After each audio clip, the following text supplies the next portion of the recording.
Ya, di tengah konflik Timur Tengah yang kian memanas, AS dan Israel berselisih soal rencana perdamaian dengan Iran. Amerika Serikat dan Israel berbeda pendapat terkait 3 isu utama.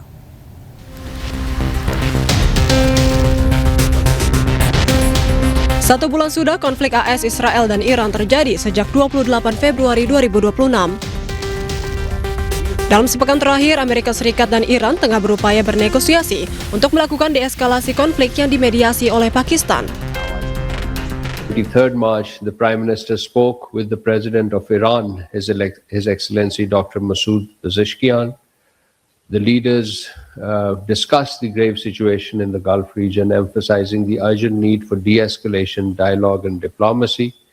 The Prime Minister highlighted the importance of unity within the Ummah and reaffirmed Pakistan's commitment to playing a constructive role in advancing regional peace. Sebelumnya, Amerika Serikat mengajukan proposal ke Iran berisi 15 syarat untuk akhiri perang. 4 poin penting diantaranya yaitu AS minta Iran menyerahkan seluruh uranium dan menghentikan program senjata nuklir. AS juga meminta Iran untuk membuka akses tanpa hambatan di Selat Hormuz, menghentikan pengembangan rudal balistik, dan menghentikan dukungan terhadap Hizbullah dan Hamas.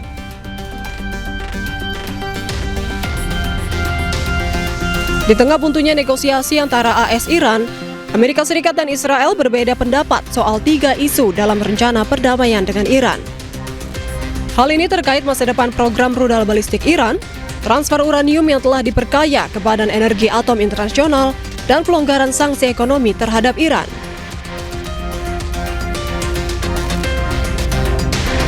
Di tengah konflik yang kian membara, apakah Amerika Serikat dan Israel saat ini berada di persimpangan jalan?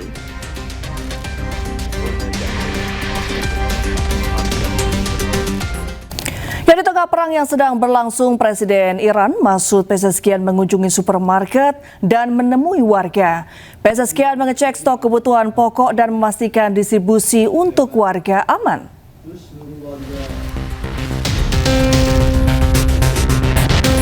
Presiden Iran Masoud Pezeshkian mengunjungi supermarket di Teheran bersama gubernur kota tersebut Mohammad Sadegh Motamedian.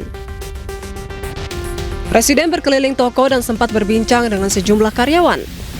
Kunjungan terlihat santai tanpa pengawalan meski serangan udara dari AS dan Israel masih berlangsung.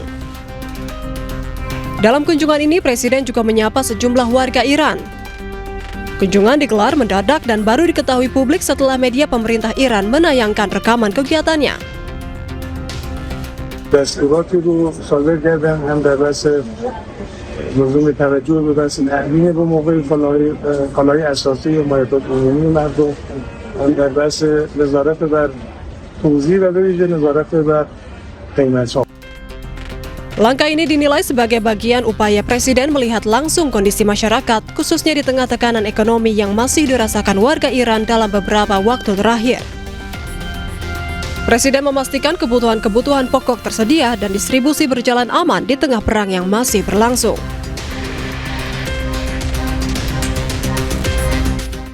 Puluhan warga di Tel Aviv ditahan usai demo menentang perang Iran. Serangan drone Iran menghantam pusat elektronik dan radar strategis Israel di Haifa, serta fasilitas bahan bakar di Bandara Ben Gurion. Iran mengklaim serangan ini berdampak langsung pada kemampuan pertahanan udara Israel, termasuk sistem penjebat rudal dan drone.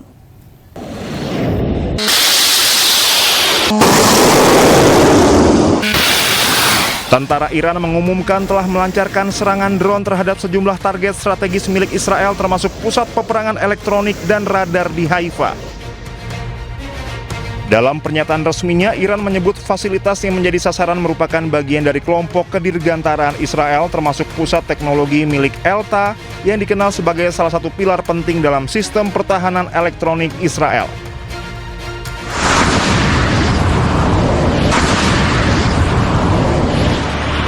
Selain itu, Iran juga mengklaim telah menyerang fasilitas penyimpanan bahan bakar di Bandara Ben Gurion yang disebut salah satu pusat logistik penting bagi operasi udara Israel. Menurut Iran, Elta merupakan industri pertahanan yang memproduksi berbagai sistem canggih, mulai dari radar susunan bertahap, sistem peringatan dini, hingga teknologi pemantauan satelit. Iran menilai serangan tersebut berdampak signifikan terhadap kemampuan Israel dalam mendeteksi dan mencegat serangan rudal maupun drone. Iran juga menyatakan gangguan terhadap fasilitas bahan bakar di Bandara Ben Gurion dapat mempengaruhi operasional penerbangan militer Israel, khususnya dalam mendukung operasi udara di kawasan.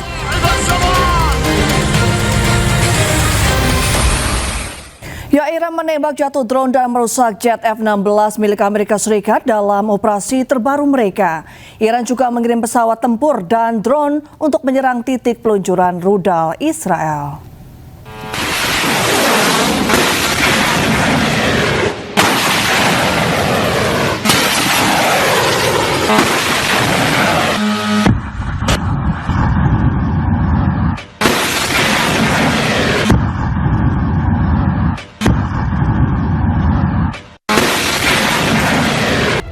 Korps Garda Revolusi Iran mengumumkan berhasil menembak jatuh drone MQ-9 Amerika Serikat dan merusak jet tempur F-16. Serangan dilakukan unit Angkatan Laut dan Angkatan Udara Garda Revolusi Iran menggunakan sistem rudal jarak menengah, jarak jauh, serta drone serang. Iran juga mengirim pesawat tempur dan drone untuk menyerang titik peluncuran rudal Israel. Rudal Garda Revolusi Iran juga menghantam sebuah jet tempur F-16 Amerika Serikat di wilayah selatan Iran sehingga mengalami kerusakan berat. Iran memperingatkan Amerika Serikat jika penargetan terhadap fasilitas industri Iran kembali terjadi, akan ada potensi eskalasi yang lebih lanjut.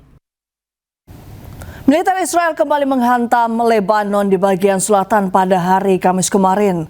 Lebih dari 1.000 orang tewas dalam serangan udara tersebut.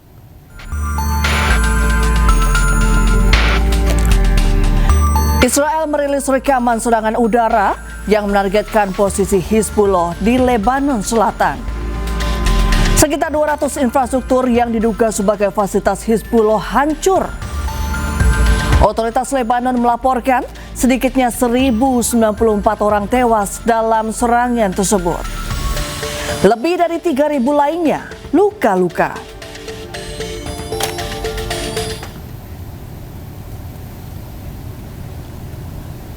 Israel juga mengklaim serangannya ke Lebanon menewaskan 3 jurnalis, salah satunya Ali Hassan Suaib.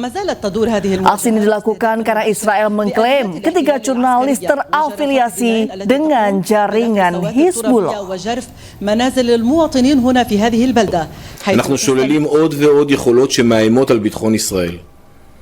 בלבנון, כוחות פיקוד הצפון בהובלת מפקד הפיקוד תוקפים ומביאים להישגים רבים. כוחות צה"ל מתמרנים בדרום לבנון ומעמיקים את מרחב ההגנה הקדמי. שליטה במרחב הזה מונעת ירי ישיר על היישובים. לשם כך אנחנו פועלים כרגע. לצד הפעולות האלו, אנחנו כל הזמן מתמקדים בפגיעה ביכולות שיגור הירי לעבר ישראל. חיסלנו עד עכשיו למעלה מ-850 מחבלי חיזבאללה. היום תקפנו וחיסלנו בלבנון את עלי חסן שואב, מחבל ביחידת המודיעין של כוח רדואן.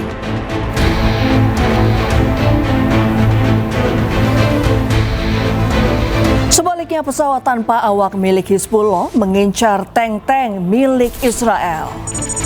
Sasaran dengan target tank Israel dirilis oleh kelompok Hizbullah pada Kamis waktu setempat. Serangan Hizbullah menghancurkan beberapa tank lapis baja Israel terjadi di kota Taipei, Lebanon Selatan.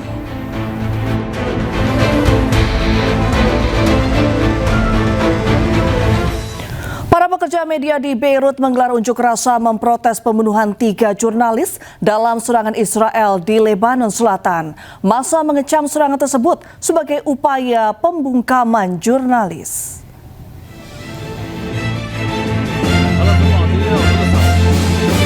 Para pekerja media menggelar protes di Beirut pada hari Sabtu untuk mengecam pembunuhan 3 jurnalis dalam serangan Israel di Lebanon Selatan. Rekaman video menunjukkan para demonstran memegang foto-foto jurnalis yang tewas dan spanduk bertuliskan menargetkan jurnalis membungkam kebenaran dan menyerang jurnalis adalah kejahatan perang. Massa menggambarkan serangan itu sebagai upaya Israel untuk membungkam setiap suara yang bebas dan jujur. Elsie Mufrej, koordinator Serikat Pers Alternatif, menyerukan kepada Mahkamah Pidana Internasional untuk menyelidiki insiden tersebut. هيدي الجرائم الإسرائيلية المتكررة يمكن بطلت غريبة علينا. إسرائيل صارت عم ترتكب جرائم بلا ما يرفلها جفن. اليوم سمعنا العدو عم يتبجح بقتل الشهيد علي شعيب وعم بيفتخر بهيدا الشيء. يعني هو عم يرتكب جريمة وعم بيقول بكل فخر أنه هو ارتكب جريمة. Sebelumnya pada Sabtu pagi, Israel mengklaim serangannya ke Lebanon menewaskan 3 jurnalis. Salah satunya Ali Hasan Suhaib. Aksi ini dilakukan karena Israel mengklaim ketiga jurnalis terafiliasi dengan jaringan Hizbullah. Amerika Serikat mengirimkan ribuan pasukan tambahan dari Divisi Lintas Udara ke-82 ke kawasan Timur Tengah. Sementara itu, lebih dari 1 juta pejuang Iran dimobilisasi di tengah meningkatnya spekulasi rencana operasi darat oleh Amerika Serikat dan Israel.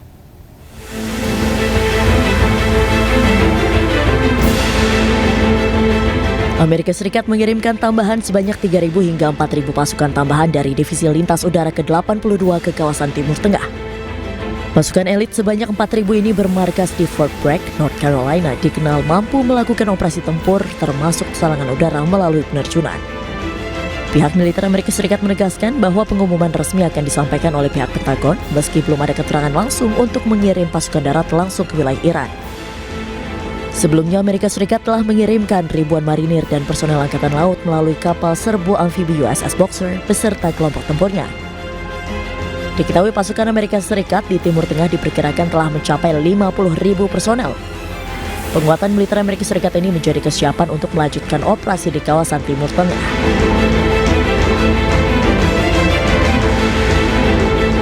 Sementara itu di sisi lain, Teheran menegaskan kesiapannya menghadapi kemungkinan konfrontasi langsung di wilayahnya. Dilansir dari media Iran Tasnim News Agency, lebih dari 1 juta pejuang Iran telah disiapkan untuk menghadapi potensi serangan darat Amerika Serikat. Laporan ini muncul setelah kabar mengenai operasi darat terhadap Iran diduga telah direncanakan oleh AS. Media militer Iran menyatakan kesiapan penuh dan menyebut wilayah Iran sebagai medan tempur bagi pasukan yang terlatih. Selain itu juga terjadi lonjakan pendaftaran dari kalangan pemuda ke Basij, Garda Revolusi Iran dan militer untuk ikut serta dalam potensi konflik darat.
لآليات الاحتلال العسكرية وجرافات الدينين التي تقوم برفع سواتر ترابية وجرف منازل المواطنين هنا في هذه البلدة، حيث تستمر عمليات التصدي التي تقوم بها المقاومة. لأن العدو الإسرائيلي حكم على كل هذه الجرائم.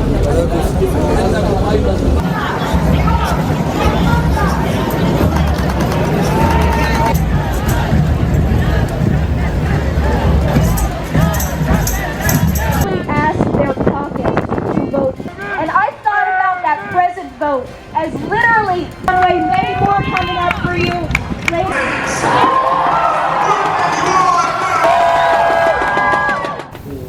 Pemirsa, puluhan orang ditahan di Tel Aviv saat demonstran bentrok dengan polisi selama unjuk rasa tanpa izin menentang perang Iran. Ketegangan terjadi saat polisi membubarkan demonstran pada Sabtu waktu setempat.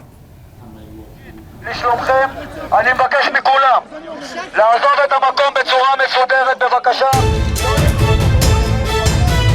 Rekaman video menunjukkan petugas mengeluarkan perintah pembubaran melalui pengeras suara. אני מבקש מכולם להסתדר מהמקום בצורה מסודרת. Petugas juga menyeret paksa beberapa demonstran ke dalam kendaraan polisi dan campur tangan dalam perkelahian antar demonstran. Gelombang protes anti-perang telah melanda beberapa kota di Israel, termasuk Tel Aviv, Yerusalem, dan Haifa.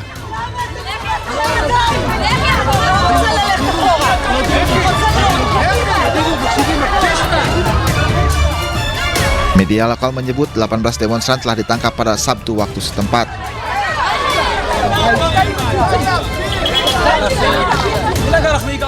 Israel juga telah melarang pertemuan lebih dari 50 orang sebagai bagian dari langkah keamanan masa perang karena negara itu menghadapi serangan harian dari Iran dan Hizbullah Lebanon.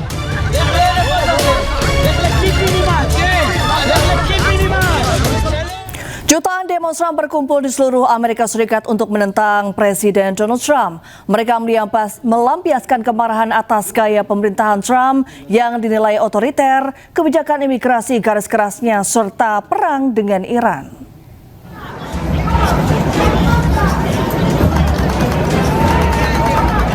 Aksi demonstrasi besar-besaran di seluruh Amerika Serikat berlangsung pada Sabtu waktu setempat.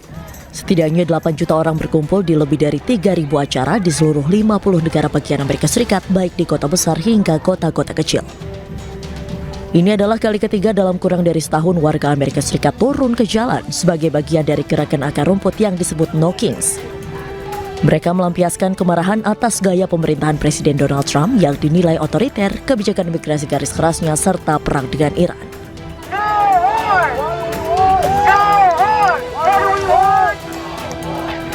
Di New York, ribuan demonstran berkumpul termasuk aktor peraih Oscar Robert De Niro. Para demonstran membawa poster yang menunjukkan penentangan terhadap Trump.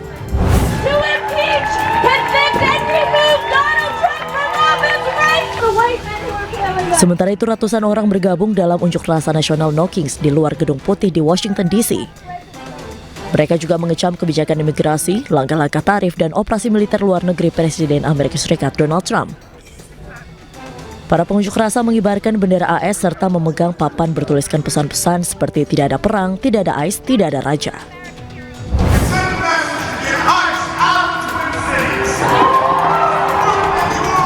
Aksi serupa juga terjadi di Minneapolis. Ribuan demonstran berpawai di Minneapolis sambil membawa poster dan spanduk bertuliskan tidak ada raja, inilah wujud demokrasi, dan lain-lain, sebelum menuju ke gedung Capitol, negara bagian Minnesota. Para pengunjuk rasa mengatakan bahwa pemerintahan Trump telah membawa negara itu di bawah kendali dan penindasan. Mereka juga menyatakan solidaritas dengan para migran dan warga sipil yang terkena dampak operasi militer Amerika Serikat dan Israel di Iran. Warga di Manila, Filipina melakukan aksi demonstrasi untuk mengecam kenaikan biaya yang meroket dan kelangkaan bahan bakar. Aksi dilakukan di hari kedua pemogokan transportasi nasional pada hari Jumat.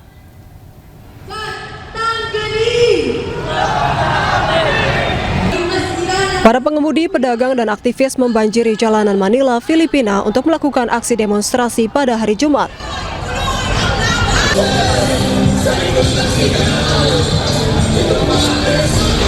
Aksi ini menandai hari kedua pemogokan transportasi nasional untuk mengecam kenaikan biaya air dan listrik yang meroket dan kelangkaan bahan bakar di tengah konflik AS, Israel, dan Iran.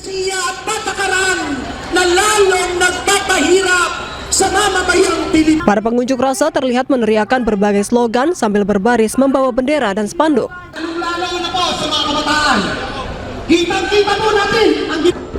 Aksi protes ini menyusul deklarasi darurat energi nasional karena kekurangan bahan bakar pada hari Kamis imbas dari penutupan Selat Hormuz.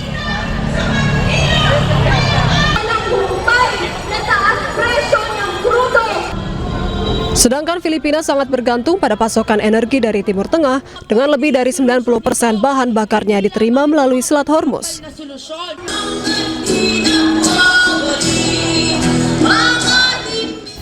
Pemirsa, kapal tanker milik Indonesia sempat tertahan di Selat Hormuz. Namun setelah berkomunikasi dengan pihak Iran, kapal Indonesia mendapat lampu hijau untuk melintas. Dan sebanyak 2 kapal tanker Indonesia yang sempat tertahan mendapat sinyal positif untuk bisa keluar dari Selat Hormuz. Kedua kapal ini sempat tertahan imbas perang antara Amerika Serikat dan Israel melawan Iran. Juru bicara Kementerian Luar Negeri Yvonne Mewengkang menyebut Iran memberikan respon positif terkait keamanan 2 kapal Indonesia. Setelah adanya respon positif, Kemlu menyebut Pertamina perlu menyiapkan beberapa hal teknis demi keselamatan para kru kapal. Dengan demikian, ketika Iran memberikan izin melintas, semua bisa berjalan dengan aman.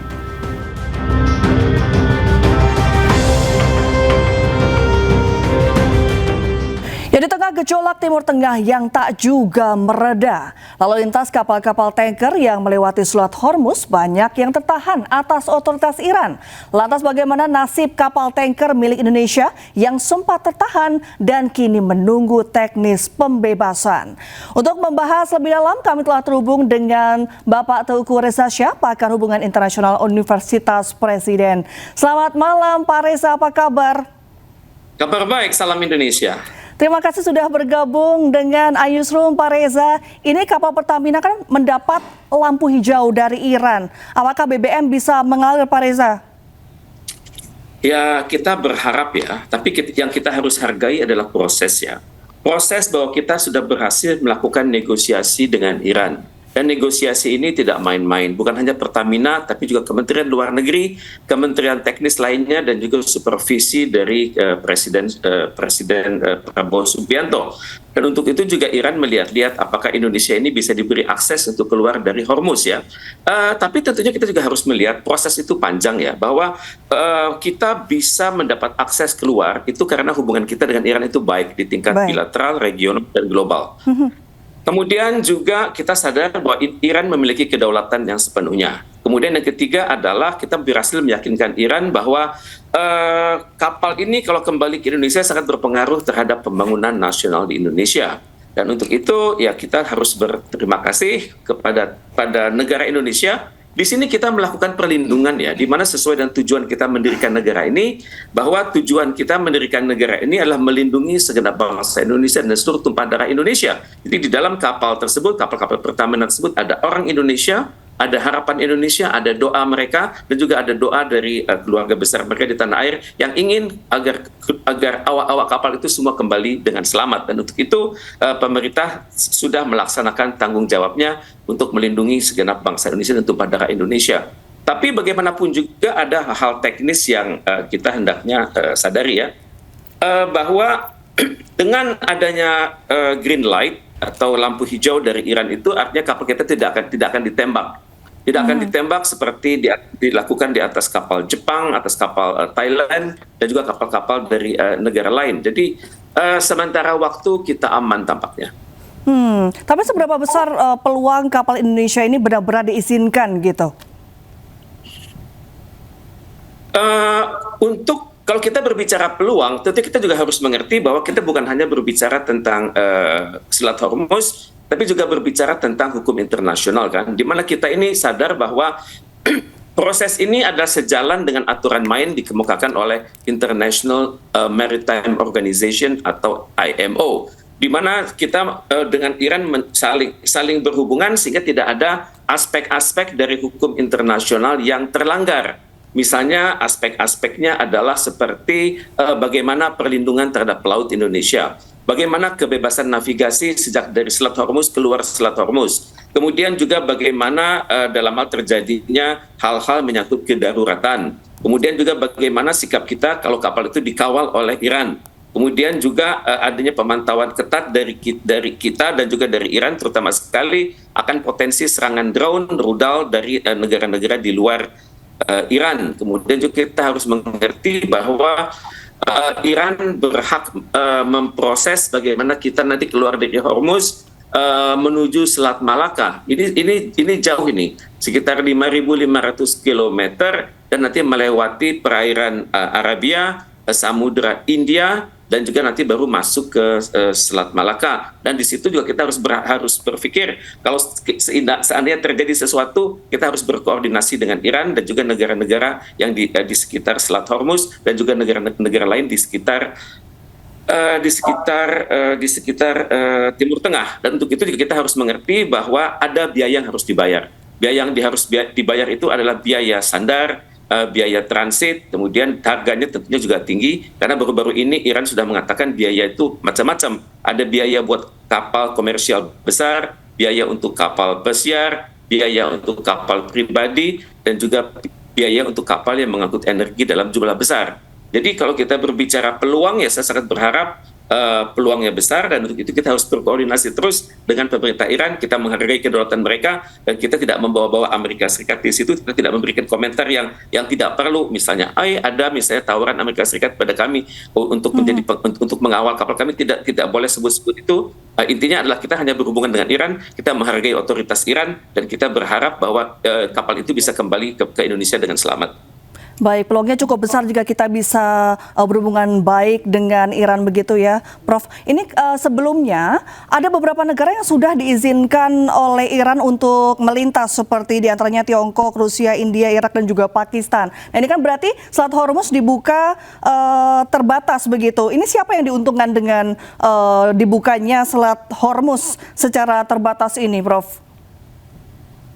Ya tentunya negara yang kita sebut tadi itu adalah sangat diuntungkan. Republik Rakyat Cina, Rusia, Pakistan, dan India, mereka sangat diuntungkan karena mereka tergantung pada energi dari Selat Hormuz tersebut. Dan tentunya mereka juga belum tentu mau membagikan rahasia mereka kan. Kenapa bisa keluar dengan selamat, sementara juga ada Malaysia dan Thailand yang konon berhasil kapal-kapal mereka keluar dengan selamat. Tapi untuk itu tentunya kita punya cara kita sendiri kan dalam meyakinkan Iran bahwa kita ini adalah punya hubungan baik dengan Iran. Kita sama-sama ini hubungan diplomatik kita sudah lama dari tahun 1950.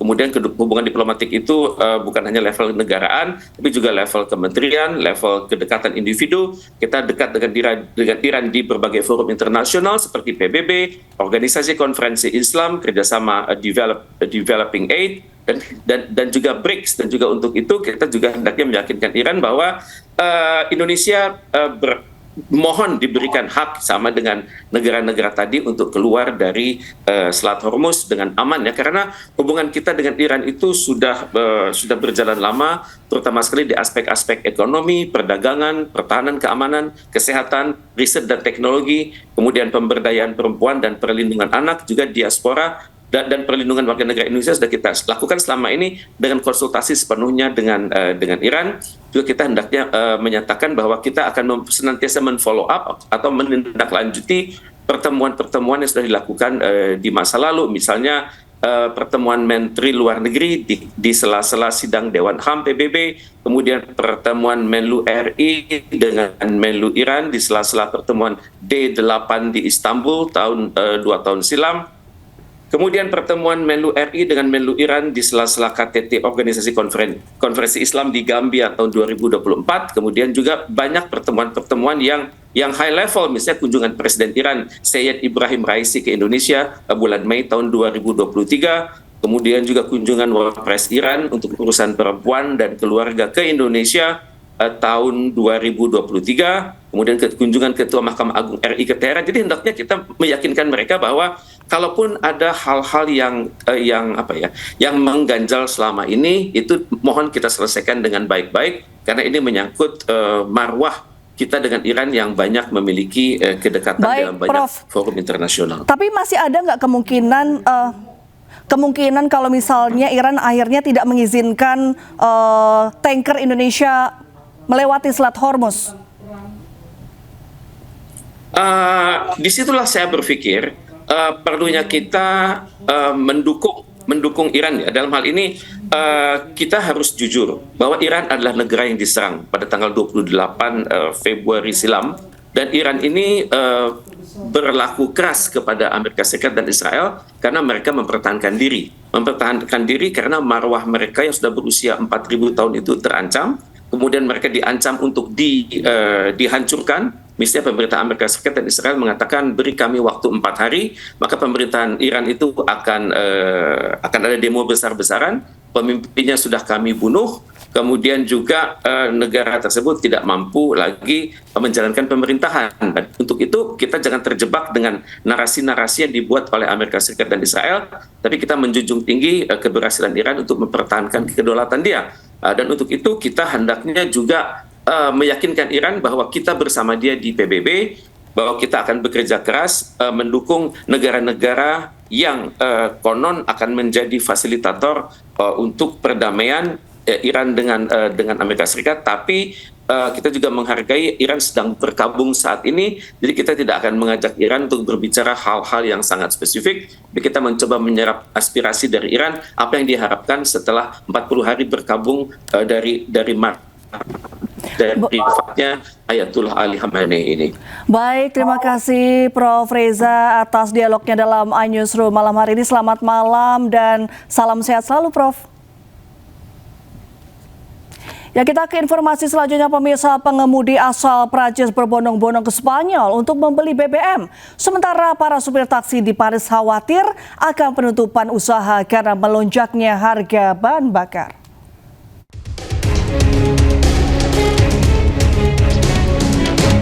Perang antara AS Israel dengan Iran memicu krisis energi global yang berdampak serius terhadap sejumlah negara di Eropa.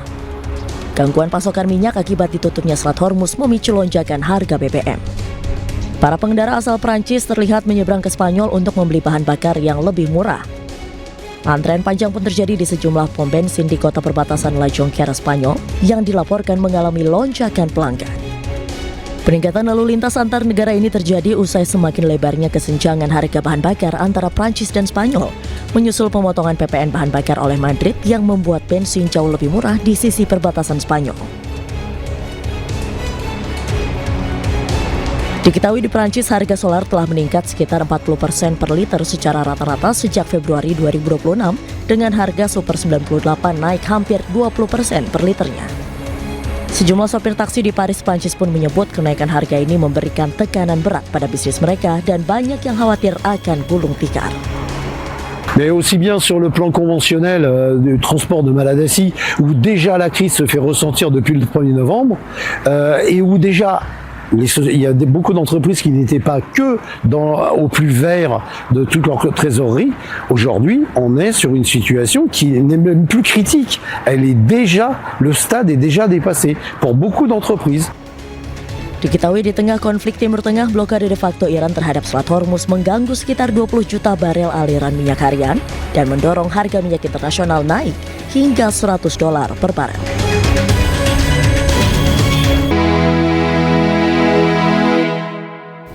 Ya, Anda kembali menyaksikan iNewsroom, pemirsa. Hari terakhir libur Lebaran, lonjakan kendaraan arus balik di ruas tol Purbalenyi, kilometer 123 Kabupaten Bandung Barat, arah Jakarta, padat dengan ribuan kendaraan pemudik yang akan kembali ke Jakarta. Antrian dan kepadatan kendaraan di ruas tol Purbalenyi, tepatnya di kilometer 123 Padalarang, Kabupaten Bandung Barat, Minggu malam. Ribuan kendaraan yang didominasi mobil pribadi dan bis dari arah Bandung menuju Jakarta. Kendaraan para pemudik yang hendak kembali ke kota tujuan asal seperti Jakarta, Bogor, Sukabumi, dan juga Cianjur. Diprediksi lonjakan kendaraan akan terus terjadi hingga Minggu malam seiring berakhirnya libur Idul Fitri.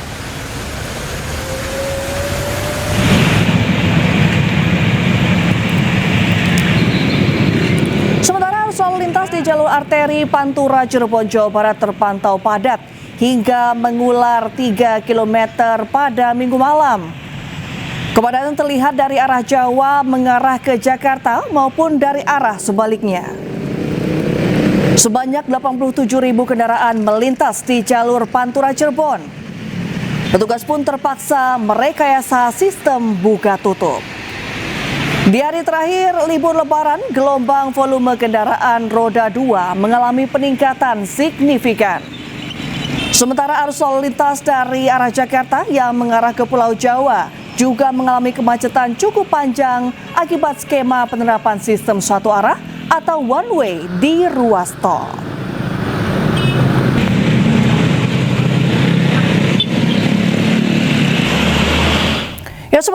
Arus balik gelombang kedua Lebaran terjadi di stasiun kereta api Kota Bandung, Jawa Barat pada Minggu sore.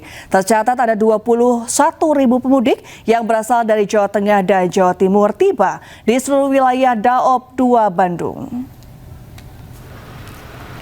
Dengan menggunakan kereta api Lodaya, ribuan pemudik yang berasal dari Jawa Tengah dan Jawa Timur tiba di stasiun kereta api Kota Bandung, Jawa Barat pada Minggu sore. Humas Daop 2 Bandung mencatat ada 6.000 lebih pemudik yang tiba di stasiun Bandung. Sementara total hari ini ada 21.000 pemudik yang tiba di seluruh stasiun yang ada di Daop 2 Bandung.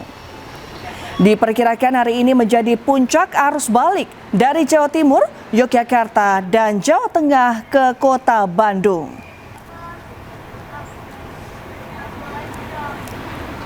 Dan pemirsa, untuk mengetahui situasi terkini arus mudik Lebaran 2026, kami sudah terhubung dengan jurnalis iNews Aya Nufus di Stasiun Senen Jakarta dan juga rekan Ervan David di Stasiun Bandung, Jawa Barat. Kita ke Aya Nufus lebih dahulu. Aya, selamat malam. Seperti apa situasi terkini di sana? Apakah masih ramai, Aya? Selamat malam Reni dan juga pemirsa. Di hari terakhir libur Lebaran, tepatnya di puncak arus balik gelombang kedua di Stasiun Pasar Senen Jakarta, ini masih terus menantikan kedatangan dari para penumpang yang mendominasi dari wilayah Jawa Tengah dan juga Jawa Timur. Dan penumpang ini datang silih berganti, yang didominasi kedatangannya mulai dari pukul 18.00 hingga dini hari nanti waktu Indonesia Barat, Reni.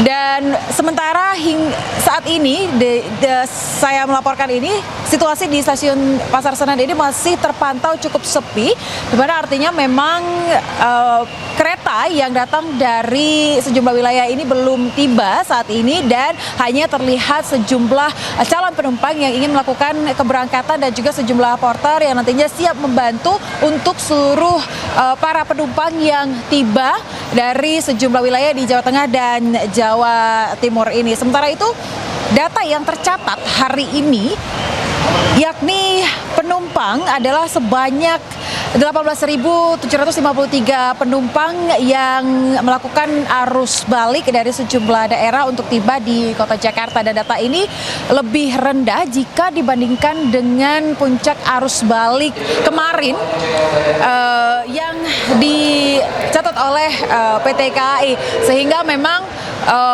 data inilah yang melihat bahwa memang malam ini penumpang yang datang di Kota Jakarta lebih sedikit, sekitar 40. Ternyata masih ramai di sana. Selanjutnya kita akan ke Bandung. Selamat malam, Ervan David. Bagaimana kondisi terkini di sana? Masih ramaikah sama seperti di Stasiun Senen?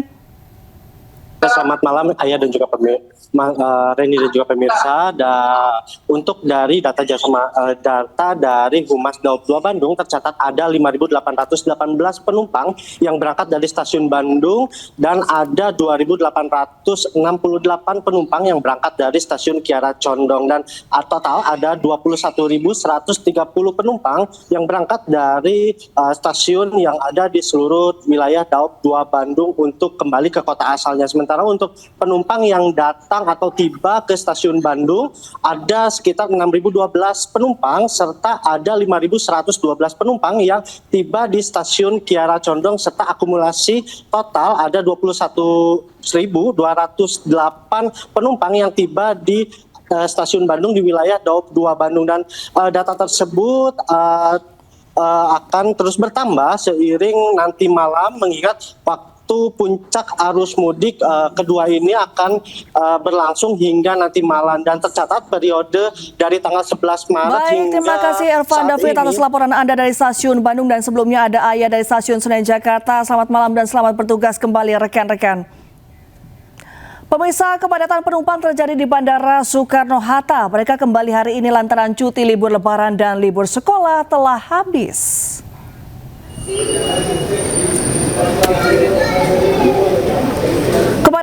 Kedatangan penumpang pesawat di Bandara Soekarno-Hatta Tangerang mulai terjadi sejak pagi.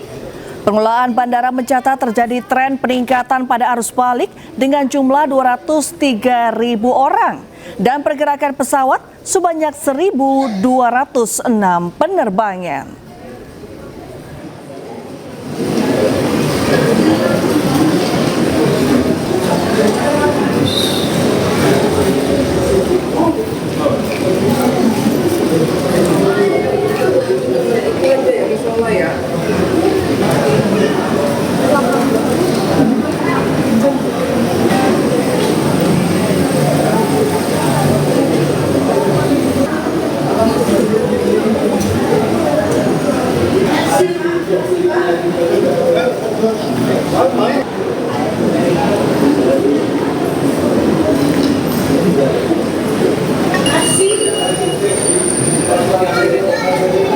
Ya pemirsa, lonjakan penumpang akan terus meningkat seiring cuti libur lebaran dan libur sekolah telah berakhir, sehingga para penumpang memilih kembali pada hari ini. Dan pemirsa, untuk mengetahui situasi terkini arus mudik lebaran 2026, kami sudah terhubung dengan jurnalis iNews Hasnugara yang berada di Bandara Soekarno-Hatta. Selamat malam Mas Nugara, seperti apa kondisi terkini di Soekarno-Hatta? Ya, selamat malam Reni dan juga pemirsa, dapat kami laporkan bilang libur lebaran berakhir, kepadatan penumpang masih terjadi hingga malam ini di Bandara Internasional Soekarno-Hatta. Memang di mana para penumpang memilih kembali hari ini dikarenakan besok sudah melakukan aktivitas seperti biasa. Berdasarkan data pengelola Bandara Soekarno-Hatta, pada hari ini terdapat 203.000 pergerakan penumpang diikuti dengan 1.206 penerbangan. Ya, seperti inilah Reni situasi suasana para penumpang yang baru saja tiba. Kebanyakan mereka berasal dari kota-kota besar, diantaranya seperti Denpasar, Kuala Namu, Makassar, Surabaya, hingga Padang. Ya, Reni, berdasarkan data pengelola Bandara Soekarno-Hatta, sejak dibukanya posko angkutan lebaran sejak 13 Maret lalu sudah melayani 2,6 juta penumpang hingga hari ini, yang diproyeksikan hingga 3 juta orang. Ya, untuk mengantisipasi terjadinya kepadatan volume penumpang, pihak pengelola melakukan rekayasa seperti memperlancar area bagasi, kemudian juga area transportasi darat yang untuk melakukan pengangkutan kepada para penumpang agar aman dan nyaman. Demikian Reni. Terima kasih Hasnugara atas laporan Anda dari Bandara Soekarno-Hatta, Tangerang, Banten. Selamat malam dan selamat bertugas kembali Hasnugara. Pemirsa, Iran menembak jatuh drone dan merusak jet F-16 milik Amerika Serikat dalam operasi terbaru mereka. Iran juga mengirim pesawat tempur dan drone untuk menyerang titik peluncuran rudal Israel.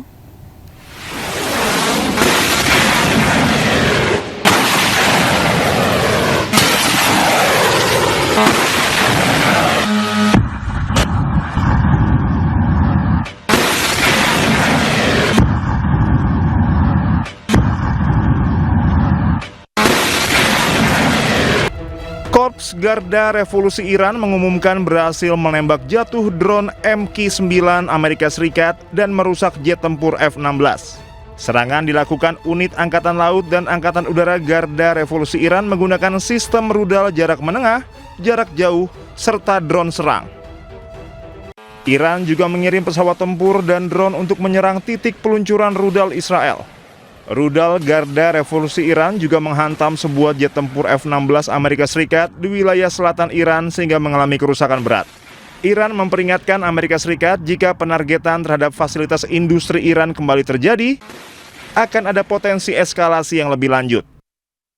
Di tengah konflik Timur Tengah yang kian memanas, Amerika Serikat dan Israel berselisih soal rencana perdamaian dengan Iran. Amerika Serikat dan Israel berbeda pendapat terkait 3 isu utama.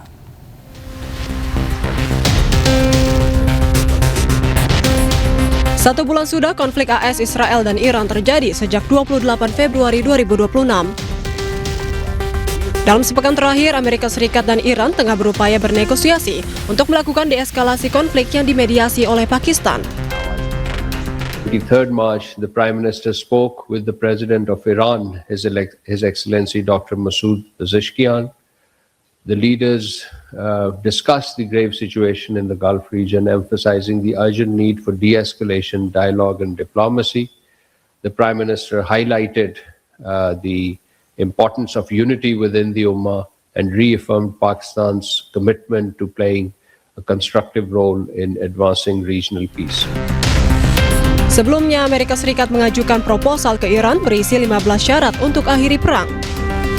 4 poin penting diantaranya yaitu AS minta Iran menyerahkan seluruh uranium dan menghentikan program senjata nuklir.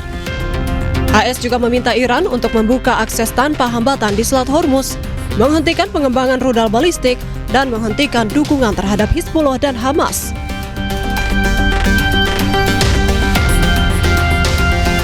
Di tengah buntunya negosiasi antara AS Iran, Amerika Serikat dan Israel berbeda pendapat soal 3 isu dalam rencana perdamaian dengan Iran. Hal ini terkait masa depan program rudal balistik Iran, transfer uranium yang telah diperkaya ke Badan Energi Atom Internasional, dan pelonggaran sanksi ekonomi terhadap Iran.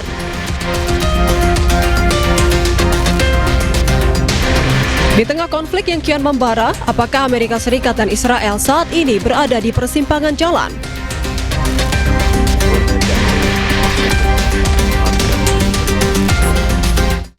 Jutaan demonstran berkumpul di seluruh Amerika Serikat untuk menentang Presiden Donald Trump. Mereka melampiaskan kemarahan atas gaya pemerintahan Trump yang dinilai otoriter, kebijakan imigrasi garis kerasnya, serta perang dengan Iran.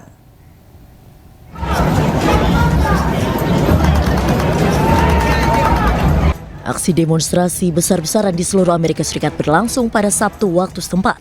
Setidaknya 8 juta orang berkumpul di lebih dari 3.000 acara di seluruh 50 negara bagian Amerika Serikat, baik di kota besar hingga kota-kota kecil. Ini adalah kali ketiga dalam kurang dari setahun warga Amerika Serikat turun ke jalan sebagai bagian dari gerakan akar rumput yang disebut No Kings. Mereka melampiaskan kemarahan atas gaya pemerintahan Presiden Donald Trump yang dinilai otoriter, kebijakan imigrasi garis kerasnya, serta perang dengan Iran.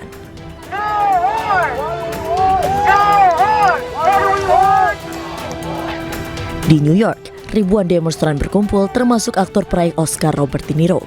Para demonstran membawa poster yang menunjukkan penentangan terhadap Trump.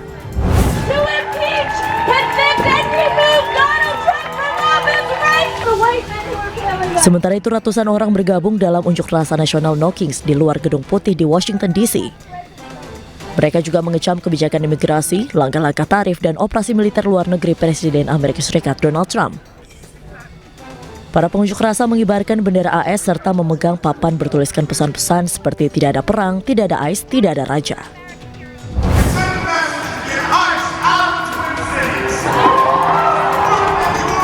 Aksi serupa juga terjadi di Minneapolis.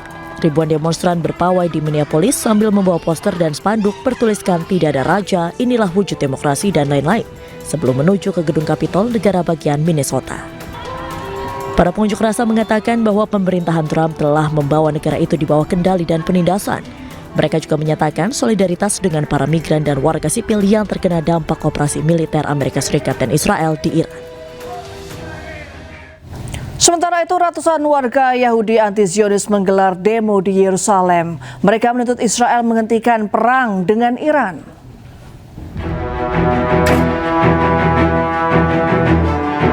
Pusat kota di kawasan Yerusalem dipenuhi warganya yang berunjuk rasa.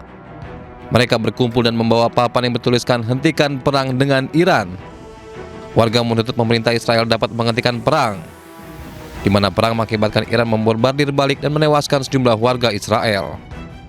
This was a war that was unnecessary to start. This was something that Israel and the states started, and I still hope that we can put an end to this.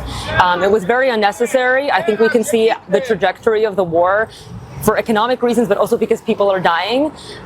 It's very not viable, and I don't think there's any clear motivation that's been our goal that's been mentioned for this war. And I think the people are fed up, and it's not a worth it war. I'm here to demonstrate against the war.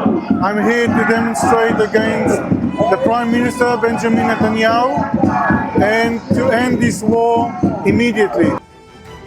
Diketahui pasca Israel menyerang Iran pada 28 Februari lalu, sejumlah misil balasan dikirimkan Iran ke Tel Aviv dan sekitarnya.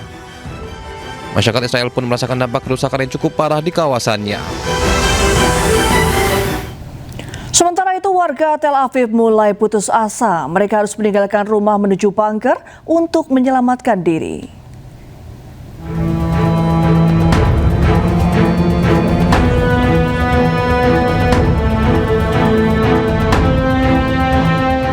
Rudal Iran menghantam beberapa wilayah di Tel Aviv tanpa henti. Serangan ini melukai beberapa warga dan menghancurkan bangunan tempat tinggal. Warga Tel Aviv pun mulai meninggalkan rumah mereka untuk menuju bunker-bunker yang telah disiapkan. Meski tidak ada korban jiwa, namun serangan ini membuat warga putus asa. מאוד כואב לי כל מה שקורה וכל המלחמה הזאת וכל ההרס וכל ההרג וכל הבזבוזי כספים שכל הטילים האלה עולים והיירוטים ומצב נוראי. אני לא מאמינה שכל כך מהר זה ייגמר, ואני חושבת שכרגע האיראנים ככה העלו מהלך, כי אתמול היה יחסית שקט, ואני לא יודעת, אולי זה מין, איך להגיד, הרגע לפני שזה נגמר, אז עוד מנסים חזק לנצל את היכולת ההרסנית. מאוד כואב לי כל מה שקורה פה, וכבר קורה כמעט 3 שנים.